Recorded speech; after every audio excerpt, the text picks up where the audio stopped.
દેશભરમાં આજે રોજગાર ઉત્સવ. પ્રધાનમંત્રી નરેન્દ્ર મોદી વિડીયો કોન્ફરન્સના માધ્યમથી સરકારી નોકરીમાં 51,000થી વધુ નવનિયુક્ત યુવાનોને એનાયત કરશે નિયુક્તિ પત્ર.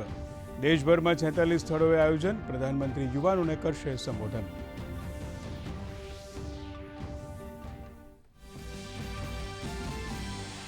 અમેરિકાના વિદેશ મંત્રી માર્કો રૂબિયો આજથી ભારતની 4 દિવસીય યાત્રાએ કોલકાતા ખાતે થયું આગમન. પ્રધાનમંત્રી નરેન્દ્ર મોદી સાથે કરશે મુલાકાત.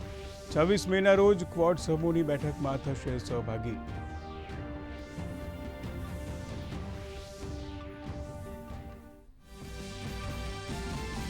સીબીએસઈ બોર્ડનો નિર્ણય. ધોરણ 12ની ઉત્તરવહીની સ્કેન કોપી માટે 1 દિવસ વધારાયો. હવે 24 મે સુધી કરી શકાશે અરજી, તો પુનઃ મૂલ્યાંકનની અરજી માટે મળશે 2 દિવસનો સમય.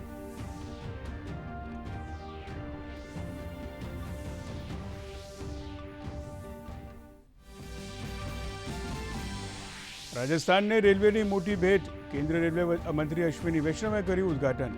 જોધપુર દિલ્હી વંદે ભારત થશે હવે 20 કોચની, તો જેસલમેર અમદાવાદ નવી ટ્રેન શરૂ. જોધપુરમાં એક કોચિંગ ટર્મિનલ પણ કરાશે સ્થાપિત.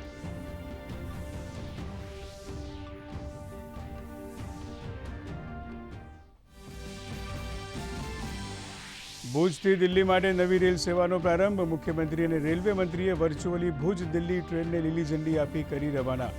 ધોલેરા સેમી હાઈ સ્પીડ પ્રોજેક્ટને પણ મળી મંજૂરી.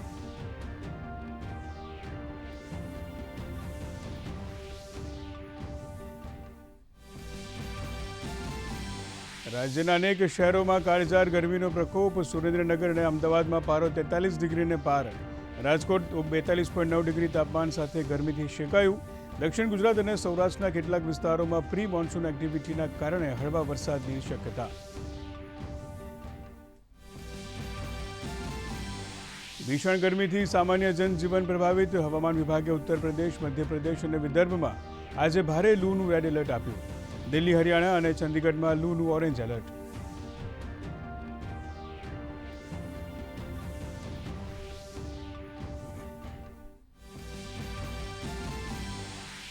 ભારતીય ટેનિસ ખેલાડી યુકી ભામરીને સિઝનમાં પહેલીવાર એટીપી ફાઇનલમાં બનાવી જગ્યા. ન્યૂઝીલેન્ડની માઇકલ વિનસ સાથે જેનીવા ઓપન યુગલ ફાઇનલમાં મેળવ્યું સ્થાન.